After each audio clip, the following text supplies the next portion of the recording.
Hello students, हम एग्जामपुर कलम से क्रांति और मैं प्रीति आपका अपने परिवार एग्जामपुर में स्वागत करती हूँ। तो good morning, very very good morning आप सभी को। आप सभी का दिन मंगलमय हो, शुभ हो। क्लास स्टार्ट हो चुकी है, जल्दी से क्लास को लाइक करके शेयर कर दीजिए ताकि और स्टूडेंट्स क्लास में लाइव आ सके। तो बिल्कुल good morning, very very good morning आप सभी को। ठीक है, अब देखो यहाँ पे आज जैसा कि आपने देख लिया होगा टॉपिक हमारे MCQ क्वेश्चंस होंगे। आज हम क्या करने वाले हैं, तो आज हम अपने मल्टीपल चॉइस क्वेश्चंस को करेंगे। आज हम MCQ क्वेश्चंस को करेंगे जो कि पूरे इनपुट आउटपुट पे डिपेंड होंगे। हमने इनपुट आउटपुट डिवाइस के बारे में पढ़ा है। इनपुट डिवाइस कौन से होते हैं, आउटपुट डिवाइस कौन से होते हैं, कैसे आप पहचानते हो कि कोई उपकरण इनपुट है या नहीं।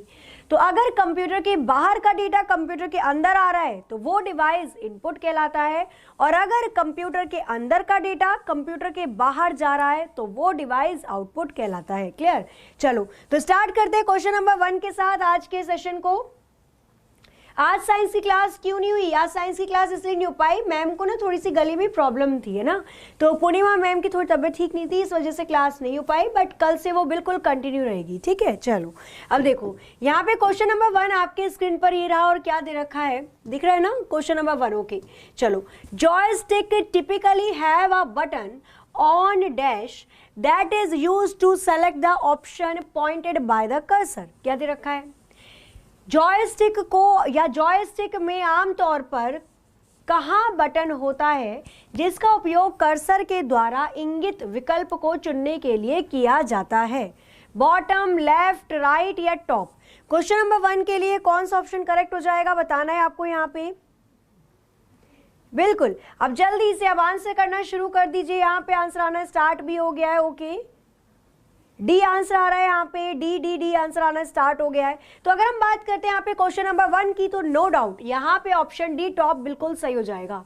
जब मैंने आपको जॉयस्टिक के बारे में बताया था तो मैंने बताया था जैसे गाड़ी में गियर देने के लिए नहीं होता एक पॉइंट जहाँ पे गियर लगाते हैं ना, पहला गियर, दूसरा गियर, तीसरा गियर, ऐसे ही सेम इसी टाइप का एक उपकरण होता है, एक डिवाइस होता है जिसको जॉयस्टिक बोला जाता है, और ये इस्तेमाल किया जाता है गेम खेलने के लिए। तो कंप्यूटर में जो गेमिंग, जो बहुत बड़े बड़े गेमर होते हैं जिनका मन होता है गेम खेलने का, तो वो इस्तेमाल करते हैं किसका? वो इस्तेमाल करते हैं जॉयस्टिक का। इसको हिलाते हैं और वही काम कंप्यूटर के अंदर होता है। अगर आपको इसको एज अ पॉइंटिंग डिवाइस मतलब एरो के जैसे काम करवाना है तो इसके ऊपर एक बटन होता है, और बटन याद रखना टॉप पर होता है, जॉयस्टिक के बिल्कुल ऊपर सतह पर होता है जो बटन होता है, और उससे आप एक कर्सर के जैसा काम करवा सकते हो। क्लियर? तो यहाँ पर क्वेश्चन नंबर 1 के लिए जिन्होंने भी डी किया बिल्कुल सही आंसर। और जॉयस्टिक कैसा डिवाइस है? तो इनपुट डिवाइस है। जॉयस्टिक एक इनपुट डिवाइस होता है। क्लियर? चलो क्वेश्चन नंबर 2 आपके स्क्रीन पर ये रहा। क्या दिया है? तो the dash pen is a small input device used to select and display object on a screen. आपको बताना है इनमें से कौन सा पेन एक छोटा इनपुट डिवाइस है जिसका उपयोग स्क्रीन पर ऑब्जेक्ट को चुनने या प्रदर्शित करने के लिए किया जाता है। कौन सा हो जाएगा? इंक, मैग्नेटिक, लाइट या नन ऑफ द अबव? तो क्वेश्चन नंबर 2 का कौन सा ऑप्शन करेक्ट होगा बताना है यहाँ पे। हाँ बिल्कुल बताना है यहाँ पे क्या हो जाएगा। तो यहाँ पे आंसर सी आना स्टार्ट हो गया। उमेश जी कल से प्रॉपर चलेंगी क्लासेस, है ना? कल से बिल्कुल सही से आपकी सारी क्लासेस जो है बिल्कुल एकदम सिस्टमैटिक वे में चलेंगी। यहाँ पे आंसर 2 का सी आना स्टार्ट हो गया और बिल्कुल करेक्ट हो जाएगा। यहाँ पर लाइट पेन बोला जाता है, उसको क्या बोला जाता है? तो उसको हम बोलते हैं लाइट पेन। अब देखो लाइट पेन क्या होता है, लाइट पेन क्या होता है? तो आपने कोई ऐसे पेन देखे होंगे जिसमें लाइट जलती है, इलेक्ट्रॉनिक या आप बोल सकते हो विद्युत के जरिए वो काम करता है, और जो करंट होता है उसी के थ्रू आप जो भी स्क्रीन पर लिखते हो वो लिखा हुआ आ जाता है ना। तो वो होता है लाइट पेन। अब आप कहोगे कि मैम जो आपके हाथ में है क्या ये लाइट पेन है? तो नहीं, मेरे हाथ में जो है ये स्टाइलस है। ठीक है, लाइट पेन और स्टाइलस दोनों लगभग एक ही होते हैं, लेकिन लाइट पेन जो होता है ये विद्युत से चलने वाला है भाई, बिना विद्युत के या बिना इलेक्ट्रिसिटी के ये नहीं चलेगा। लेकिन जो स्टाइलस है इसमें बिजली की कोई आवश्यकता नहीं भाई, इसके अंदर बिजली होती तो यहाँ पे हम ऐसे हो रहे होते, नहीं करंट लग जाता। स्टाइलस के अंदर क्या होता है? तो एक मैग्नेट होती है, मैग्नेटिज्म होता है इसके अंदर, और ये जो भारी भरकम इसके अंदर जो पॉइंट आपको दिख रहा है ना, ये बिल्कुल ऐसा होता है जैसे हमारी स्किन होती है। आपने एक सुना होगा स्किन टच फोन, एक सुना होगा screen touch phone. Skin touch का मतलब होता है जैसे ये यहाँ पे जो बोर्ड है ना ये स्किन टच है, अगर मैं अपनी उंगली से भी यहाँ पर कुछ लिखूंगी ना तो यहाँ पर लिखता हुआ चला जाएगा। और स्क्रीन टच का होता है कि आपके पास कोई पेन होना चाहिए, तभी आप उसके अंदर कोई भी चीज़ को लिख सकते हो। और लाइट पेन भी क्या हो जाएगा, तो लाइट पेन जैसे मैं बाहर से कोई भी डाटा लिख रही हूँ और वो मेरे सिस्टम के अंदर जा रहा है, तो ये भी इनपुट डिवाइस कहलाता है। क्लियर, क्या कहलाता है, तो ये भी इनपुट डिवाइस कहलाता है। आगे चलते हैं। क्वेश्चन नंबर 3 आपको क्या दे रखा है, a device for converting handwritten impression. अच्छा, इसका देखती हूँ मैं कौन आंसर सही करता है, लगाना अपने 6 सेंसेस सारी। ठीक है, चलो क्वेश्चन नंबर 3 क्या दे रखा है आपको, a device for converting handwritten impressions into coded characters and positional coordinates for input to a computer is.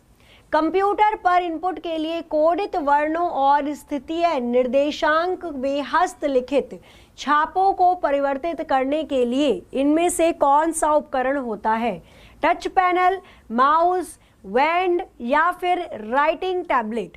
Question number 3 का कौन सा ऑप्शन करेक्ट हो जाएगा, क्वेश्चन नंबर 3 के लिए कौन सा ऑप्शन करेक्ट होगा, तो यहां पे आंसर आना स्टार्ट हो चुका है क्या, ओके, गुड मॉर्निंग जी। 3 का बी आंसर यहाँ पर आना स्टार्ट हो गया है।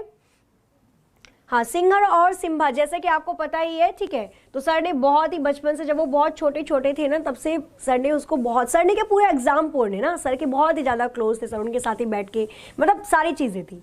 तो कल आए एनिमल वेलफेयर वाले, वेलफेयर तो क्या ही मैं बोलूँगी उन्हें, है ना, तो ज़बरदस्ती वो उनको लेकर चले गए। उनका कहना था कि भाई इनके साथ क्रुएल्टी हो रही है, हम लोग इनके साथ अत्याचार कर रहे हैं। जो कि आप यकीन नहीं मानोगे, जब वीडियो आपने देखी होगी आप लोगों ने, है ना, तो हल्ला बोल पे, तो वहाँ पे क्या था, जबकि कूलर वगैरह बाकायदा लगा रखा था उनके लिए, पूरा प्रॉपर खाना पीना सब कुछ था। ठीक है, और वो ऊपर भी रहते थे, ऊपर जो कैबिन है वहाँ पे भी रहते थे, बट जो जाने वाले लोग हैं वो डर ना जाए इस वजह से उनको नीचे अलग ही उनका रूम बना रखा था। अब भगवान जाने उन्होंने क्या देखा या क्या नहीं देखा, पर किसी को भी अपनी पावर का ना गलत इस्तेमाल नहीं करना चाहिए। ठीक है, तो वही चीज़ होती है, जो अच्छा होता है उसके साथ हमेशा अच्छा ही होता है, लेकिन जो बुरा होता है ना, फिर उसके साथ आज नहीं तो कल बुरा ही होता है। तो वही चीज़ है, बट जल्दी सिंघम और सिम्बा दोनों ही आएंगे साथ में। ठीक है, चलो अब देखो यहाँ पे क्या होगा, तो यहाँ पे आंसर आना स्टार्ट हो गया है। क्वेश्चन नंबर 3 का आपका डी आंसर आ रहा है और बिल्कुल सही आंसर आ रहा है। उसको बोलते हैं हम राइटिंग टैबलेट। क्या बोला जाता है, तो उसको राइटिंग टैबलेट बोला जाता है, या आप इसको ग्राफिक टैबलेट भी बोल सकते हो। अच्छा, आपने ऐसे बहुत सारे टैब या टैबलेट देखे होंगे, जैसे एक टैब होगा और आप उस पर कुछ भी लिखते हो, वो कंप्यूटर के अंदर स्क्रीन पर लिखने शुरू हो जाता है। वो एक राइटिंग टैबलेट या ग्राफिंग टैबलेट होता है, जिसके जरिए आप कंप्यूटर के अंदर कोई भी डिजाइन, कोई भी चीज बना सकते हो इजीली। यहाँ पे ऑप्शन डी बिल्कुल सही। क्वेश्चन नंबर 4 आपके स्क्रीन पर ये रहा, और क्या दिया हुआ है, विच device of computer operation dispense with the use of keyboard. बहुत अच्छा क्वेश्चन है, बताइए कंप्यूटर ऑपरेशन का कौन सा उपकरण कीबोर्ड के उपयोग से फैलता है। या आप इसको एक तरीके से ऐसे मानो कि अगर आपका कीबोर्ड खराब हो जाता है, अगर आपके कंप्यूटर का कीबोर्ड हो जाता है खराब, तो आप काम किसके थ्रू कर सकते हो। यहाँ पर मैंने जब स्टार्टिंग में आपको पढ़ाया था ना इनपुट और आउटपुट के बारे में, तो मैंने आपको ये भी बताया था कि 2 मेन इनपुट डिवाइसेस होती हैं, अगर ये नहीं तो इससे काम कर लो और ये नहीं तो इससे काम कर लो।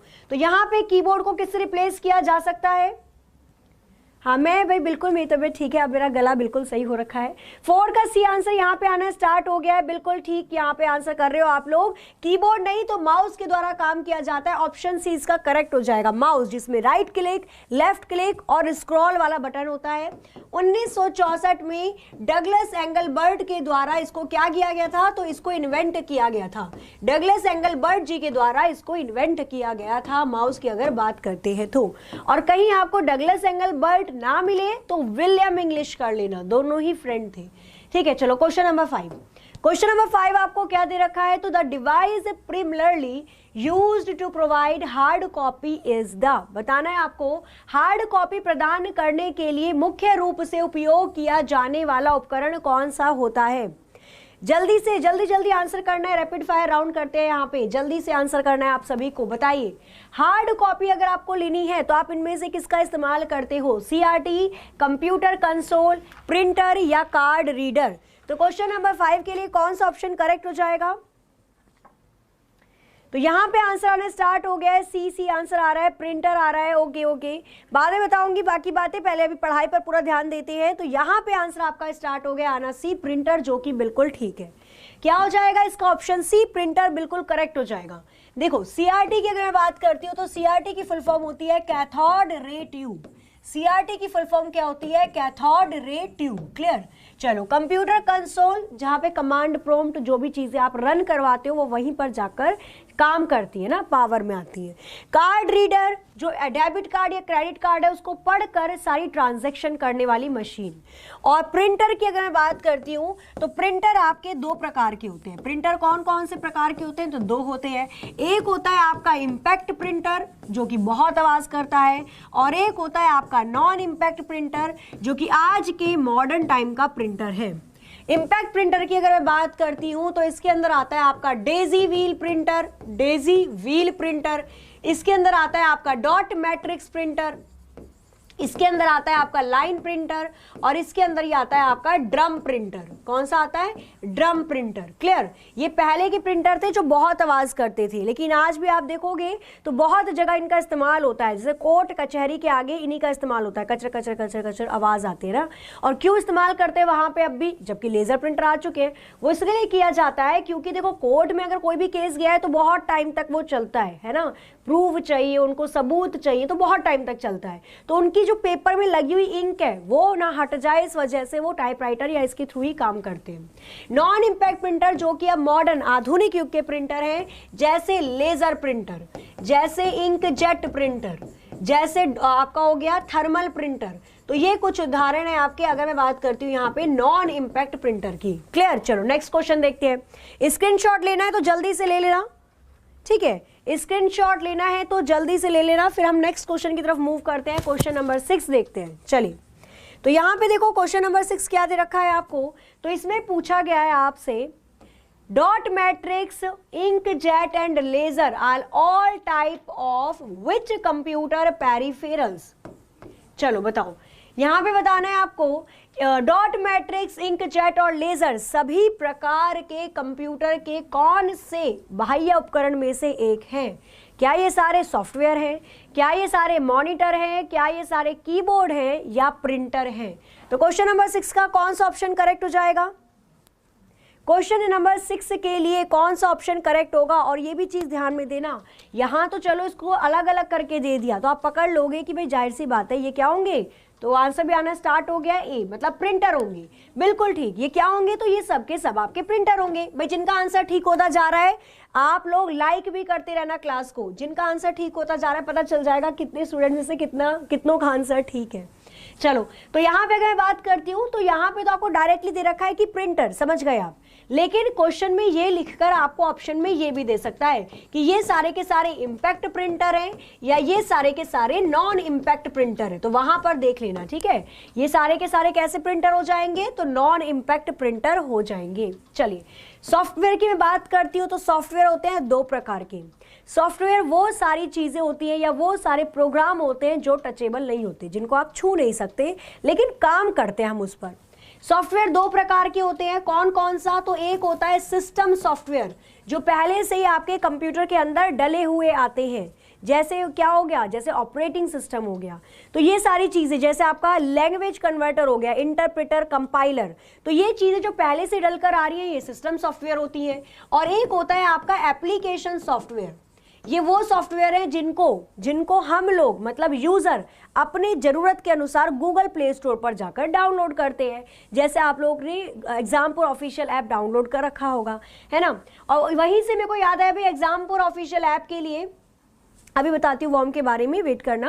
देखो एग्जामपुर ऑफिशियल ऐप पे 299 का ये राजस्थान पुलिस पटवार का आपको कोर्स मिल रहा है, जिसके अंदर जितनी क्लासेस आपकी डेली हो रही है, जितनी क्लासेस आपकी राजस्थान पुलिस पटवार में हो रही हैं, चाहे वो रिलेटेड हो इंग्लिश की, चाहे साइंस की हो, चाहे कंप्यूटर की हो, चाहे महिला बाल विकास की हो, चाहे करंट अफेयर की हो, चाहे मैथ्स की हो, चाहे रीजनिंग की हो, हर एक क्लास की PDF आप लोगों को डेली वहां पर मिल जाएगी। तो ये भी क्लास की जो PDF है ये भी वहीं पर डल जाएगी, ठीक है। बाकी उसके साथ 10 टेस्ट सीरीज सीरीज भी मिल रही है। और मैंने आपको बताया अगर आप टेस्ट सीरीज कर रहे हो और कोई भी क्वेश्चन कंप्यूटर का अटकता है तो कोई दिक्कत नहीं है, तुरंत मेरे को ऑफलाइन कमेंट करके बता देना क्लास के नीचे, मैं यहाँ पर उसको आगे आपको समझा दूंगी। ठीक है, चलो मॉनिटर की बात करती हूँ तो मॉनिटर कौन से होते हैं? 3 प्रकार के होते हैं। एक होता है कैथोड रे ट्यूब वाला, एक होता है लिक्विड क्रिस्टल डिस्प्ले और एक होता है liquid emitting diodes, LED, LCD, जो पतले पतले हमें टीवी या मॉनिटर देखने को मिलते हैं। पहले तो खाते पीते घर के हुआ करते थे। कीबोर्ड आपको पता ही है सबको, कीबोर्ड क्या होता है? तो कीबोर्ड हमारा एक ऐसा इनपुट डिवाइस है जिसके अंदर स्टैंडर्ड कीबोर्ड के अंदर 101 बटन पाए जाते हैं। क्लियर? चलो आगे चलते हैं। नेक्स्ट क्वेश्चन दे रखा है यहाँ पे क्वेश्चन नंबर 7। क्वेश्चन नंबर 7 में आपको दिया हुआ है which among the device that converts computer output into a form that can be transmitted over a telephone line.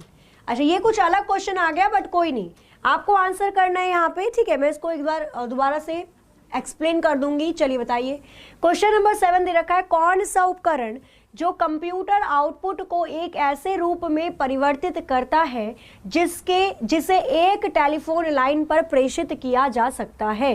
Teleport, multiplexer, concentrator या मॉडम? तो क्वेश्चन नंबर 7 का कौन सा ऑप्शन करेक्ट हो जाएगा? नहीं, रोम सॉफ्टवेयर नहीं है। रोम आपका क्या होता है? तो रोम आपका एक मेमोरी का प्रकार है, रोम सॉफ्टवेयर नहीं है। रोम इज अ मेमोरी। ठीक है, रोम तो चिप होता है, रोम हार्डवेयर के अंदर आ जाता है। रैम, रोम ये हार्डवेयर के अंदर आते हैं। यहाँ पे आंसर 7 का डी आना स्टार्ट हो गया है भाई, वाह, वेरी वेरी गुड, क्या बात है, बिल्कुल सही। यहाँ पे ऑप्शन आपका डी हो जाएगा। क्या बोला जाता है उसको? मॉडम बोला जाता है। अब ये मॉडम क्या होता है? तो मॉडम की अगर मैं फुल फॉर्म की बात करती हूँ, इसकी फुल फॉर्म होती है मॉड्यूलेटर एंड डीमॉड्यूलेटर। मॉडम की फुल फॉर्म क्या होती है? Modulator and demodulator. अच्छा, ये काम क्या करता है फिर? इसका काम होता है जो नेटवर्क आपको मिलते हैं, चाहे बहुत सारी अलग अलग कंपनियों ने अपने बहुत सारे नेटवर्क या बहुत सारे टावर खड़े कर रखे हैं, तो उस टावर से आपका कनेक्शन लेना। क्लियर? एनालॉग सिग्नल को यहाँ पे मॉडम लगा दिया तो उसको डिजिटल सिग्नल में बदल देना, और डिजिटल सिग्नल को एनालॉग सिग्नल में बदल देना। जब ये दोनों काम करता है, इसी वजह से बोला जाता है कि मॉडम आपका दोनों प्रकार का डिवाइस है। मॉडम आपका इनपुट डिवाइस भी होता है और आउटपुट डिवाइस भी होता है, तो ये दोनों काम करता है, इसलिए दोनों के अंतर्गत आता है। क्लियर? आगे चले। हाँ, वर्म क्या होता है? तो वर्म एक वायरस होता है। ठीक है, वर्म की अगर आप बात करते हो ना, वर्म क्या होता है? तो वर्म एक वायरस होता है। आता तो अकेले है लेकिन क्या करता है? अपने बहुत सारी कॉपी बनाकर छोड़ देता है। वर्म ना एक वायरस होता है। वर्म के बारे में यहाँ पे पूछ रहे हो, क्वेश्चन नंबर 8 देखना। ठीक है, वर्म की अगर मैं बात करती हूँ तो वर्म एक कंप्यूटर का वायरस है। क्या है? तो ये कंप्यूटर का मॉलवेयर आप लिख लो, ये ज्यादा सही शब्द होगा। मॉलवेयर का मतलब होता है गंदा सॉफ्टवेयर। क्या होता है वर्म? तो वर्म एक गंदा सॉफ्टवेयर होता है जो कि इंटरनेट के माध्यम से आपके कंप्यूटर के अंदर घुसकर आपकी फाइलों को करप्ट कर देगा, बेकार बना देगा। क्लियर? उसी को बोलते हैं हम वर्म। ठीक है, चलो अब देखो यहां पे बताना है भाई, a light sensitive device that converts drawing, printing, text और other images into digital form is. बताइए क्या होगा? क्वेश्चन नंबर 8 आपको दे रखा है एक प्रकाश संवेदनशील उपकरण जो ड्राइंग, मुद्रित पाठ या अन्य छवियों को डिजिटल रूप में परिवर्तित करता है। कौन करता है भाई? जो चीज आपके पास हार्ड कॉपी है उसको सॉफ्टवेयर में कौन कन्वर्ट कर रहा है? जाहिर सी बात है, डायरेक्टली तो यही पूछ रहा है ना। जो हार्ड कॉपी होती है, जो बाहर की चीजें हैं, उसको सॉफ्ट कॉपी कंप्यूटर के अंदर कौन भेजता है? क्या किसका काम है ये? कीबोर्ड का, प्लॉटर का, स्कैनर का या OMR का? तो क्वेश्चन नंबर 8 का आंसर बताना है। यहाँ पे सी आना स्टार्ट भी हो गया है। तेज बोलो मैम। तो धीरे बोल रही है, नहीं मैं तेज तो बोल रही हूँ। हाँ चलो, तो क्या हो जाएगा यहाँ पे? सी विल बी राइट। बिल्कुल ठीक। यहाँ पे अगर मैं बात करती हूँ तो क्वेश्चन नंबर 8 के लिए ऑप्शन सी करेक्ट हो जाएगा। जब आप लोग फॉर्म फिल करते हो तो उसके अंदर आपसे पासपोर्ट साइज की फोटो और आपके सिग्नेचर को स्कैन करके मांगा जाता है ना। तो आपकी जो हार्ड कॉपी है उसको सॉफ्ट कॉपी में कन्वर्ट करने का काम किसका हो जाता है? स्कैनर का हो जाता है। और स्कैनर अगर ये काम कर रहा है, कंप्यूटर के बाहर का डेटा कंप्यूटर के अंदर लेकर आ रहा है, तो स्कैनर को कौन सा डिवाइस बोलते हैं? स्कैनर को इनपुट डिवाइस बोला जाता है। स्कैनर को कौन सा डिवाइस? तो इनपुट डिवाइस बोला जाता है। अगर मैं बात करती हूँ OMR की, तो इसकी फुल फॉर्म होती है ऑप्टिकल मार्क रीडर। इसकी फुल फॉर्म क्या हो जाएगी? Optical mark reader. तो अब तो खैर ऑनलाइन पेपर होने स्टार्ट हो गए, जब ऑफलाइन होते थे, है ना, या यूपीएससी का देख लो आप, अभी भी ऑनलाइन ऑफलाइन ही होता है। तो इसके अंदर OMR शीट आती है, ऑप्शन आते हैं ABCD, और आपको क्या होता है, आपको सर्किल फिल करना पड़ता है ना, गोले भरने पड़ते हैं। तो उसी के बारे में पूरी डिटेल देने की ये सक्षम होता है ये OMR मशीन। आगे देखोगे प्लॉटर, आपको पता है प्लॉटर सेम काम करता है प्रिंटर की तरह, लेकिन अगर आपको स्केच बनाना है, अगर आपको ब्लूप्रिंट बनाना है तो हम प्लॉटर की तरफ जाते हैं, अगर नॉर्मली कोई इमेज निकालनी है तो हम प्रिंटर की तरफ जाते हैं। और कीबोर्ड बिल्कुल 101 याद रखना, 101 स्टैंडर्ड की होती है इसके अंदर। क्वेश्चन नंबर 9 दे रखा है, bar code reader is an example of, चलिए बताइए मुझे, जो बार कोड रीडर है वो इसमें से किसका उदाहरण है? बार कोड रीडर इनमें से किसका उदाहरण होता है? Processing device, storage device, input device या आउटपुट डिवाइस? क्वेश्चन नंबर 9 का कौन सा ऑप्शन करेक्ट हो जाएगा? हाँ बिल्कुल बताना है यहाँ पे कौन सा ऑप्शन करेक्ट होगा। हाँ most of the paper, most of the exam आपके ना ऑनलाइन हो गए, अभी है ऑफलाइन, बिल्कुल देखो यहाँ पे ऑफलाइन होते हैं आप लोगों के एग्जाम, लेकिन ज़्यादातर अगर आप देखोगे तो जैसे SSC हो गया या बहुत सारे एग्जाम होते हैं, बैंकिंग का हो गया, ये सब ऑनलाइन ही होते हैं, CBT है ना, कंप्यूटर बेस्ड टेस्ट। चलो क्वेश्चन नंबर 9 का बताना है, बार कोड किसका एग्जाम्पल है? तो यहाँ पे आंसर आना स्टार्ट हो गया क्वेश्चन नंबर 9 का, option C। Okay C answer आ रहा है यहाँ पे। तो यहाँ पे अगर आप देखोगे बार कोड रीडर क्या होता है? तो जैसे आप अगर 5 रुपए के पार्ले जी बिस्किट से लेकर गेहूं का आटा, चावल, जो भी चीज पैक्ड होती है उनको खरीदते हो, तो उसके पीछे या उसके आसपास में आपको ये ब्लैक कलर की मोटी पतली लाइन दिखाई देती है, इसी को बार कोड बोला जाता है। और इसको पढ़ने के लिए एक मशीन का निर्माण किया गया और उसी मशीन को बार कोड रीडर बोला जाता है। अब ये जैसे ही इस पर पड़ती है एक आवाज़ आती है, आपने देखा होगा जब शॉपिंग करने जाते हैं या फिर नॉर्मली तो क्या होता है, वो लोग जब बिलिंग करते हैं तो वो लिखते थोड़ी ना है, जैसे कि अच्छा ये 5 रुपए का है तो 5 रुपए लिख दो, ये 10 रुपए का है 10 रुपए लिख दो। वो लोग क्या करते हैं, उस मशीन से स्कैन करते हैं, उसकी सारी डिटेल उनके कंप्यूटर पर आ जाती है, ठीक है। तो ये यहाँ से इसको स्कैन करेंगे और पूरी डिटेल उनके मॉनिटर पे आ जाएगी। तो बाहर की चीज कंप्यूटर के अंदर आ रही है तो कौन सी डिवाइस होगी? इनपुट डिवाइस होगी। ऑप्शन C इसका बिल्कुल सही आंसर हो जाएगा। क्या हो जाएगा? तो इसका ऑप्शन C बिल्कुल करेक्ट आंसर होगा। अब देखो इसको क्या बोला जाता था, इसका पहले नाम, बार कोड रीडर का नाम तो अब पढ़ा, आपको ना ये भी दे सकता है क्वेश्चन में UPS, ठीक है। क्या होता है? तो इसका फुल फॉर्म होती है यूनिक प्रोडक्ट नंबर। क्या हो जाएगा ये? यूनिक प्रोडक्ट सिस्टम, या फिर नंबर आप इसको कह सकते हो या सीरीज कह सकते हो। तो ये पहले ना UPS के नाम से जाना जाता था। ये जब अमेरिका में स्टार्ट हुआ था, अमेरिका के लोगों ने अपने शॉपिंग के लिए या फिर अपने जो बड़े बड़े उनके पास जो मॉल टाइप थे वहाँ की डिटेल के लिए इसको इस्तेमाल करना शुरू कर दिया था। फिर धीरे धीरे और लोगों ने भी इसको अपनाना शुरू कर दिया। और भारत में जो बार कोड है वो 890 से स्टार्ट होता है। किससे? 890 से। 13 लाइनें होती हैं और डिपेंड करता है कि आप कौन से चीज को खरीद रहे हो, मतलब इलेक्ट्रॉनिक है तो उसका अलग होगा, खाने पीने के पदार्थ हैं तो उसका अलग होगा। चलो जल्दी से बताना यहाँ पे क्वेश्चन नंबर 10 का कौन सा ऑप्शन करेक्ट हो जाएगा। The OCR recognises the dash of the characters with the help of the light source. OCR प्रकाश स्रोत की सहायता से वर्णों के किसको पहचानता है? OCR का मतलब है इसमें ऑप्टिकल कैरेक्टर रिकॉग्नाइजेशन। इसका मतलब क्या हो जाएगा? OCR का मतलब है ऑप्टिकल कैरेक्टर रीडर या फिर रिकॉग्नाइजेशन। तो जो ऑप्टिकल कैरेक्टर रीडर या रिकॉग्नाइजेशन होता है, जब भी इसकी रोशनी पड़ती है शब्दों पर तो वो उस शब्दों के किसको देखकर पहचान बनाकर आपके कंप्यूटर पर या फोन के स्क्रीन पर छाप देता है। साइज, शेप, कलर या यूज्ड लिंक, ठीक है। चलो जल्दी से भाई इसके बाद लास्ट में आपको दे देती हूँ होमवर्क। तो यहाँ पे आंसर बी आ रहा है आपका, शेप, जो कि बिल्कुल सही है। वो शेप पहचानता है, वो शेप देखेगा अच्छा बी लिखा है तो वो बी लिख देता है, क्योंकि इसके पास अपनी खुद की मेमोरी नहीं होती तो ये कैसे जानेगा? ये सिर्फ शेप को देखता है, आकार को देखता है और वही आपको आपके फोन के अंदर दिखा देता है। क्वेश्चन नंबर 11 ये रहा आपका होमवर्क का क्वेश्चन और क्या दे रखा है, इन MICR C stands for. MICR में C का मतलब क्या होता है? ABCD डी आपको बताना है। और MICR में ना 9 डिजिट होती है, ये चेक पे होता है, बैंक के चेक पर होता है, 9 डिजिट होती है किसी बैंक के चेक पर। इधर की साइड MICR 9 डिजिट मिलेगी। आपको बताना है शुरू की 3 डिजिट किसके लिए होती है, बीच की 3 डिजिट किसके लिए होती है और एंड की 3 डिजिट किसके लिए होती है। चलिए तो क्लास को करते हैं हम लोग यहां पर एंड, ठीक है। ये होमवर्क है, होमवर्क का क्वेश्चन जरूर बताना है। क्लास अच्छी लगी हो तो जाते जाते क्लास को लाइक कर देना, शेयर कर देना, और अगर आपने अभी तक चैनल को नहीं किया है सब्सक्राइब तो सब्सक्राइब करके बेल आइकन प्रेस कर देना। चलो मिलते हैं कल अपने टाइम पर ठीक 9:30 बजे। तब तक के लिए हंसते रहिए, मुस्कुराते रहिए, खुश रहिए, अपना अपने घर वालों का ख्याल रखिए। जय हिंद, जय भारत।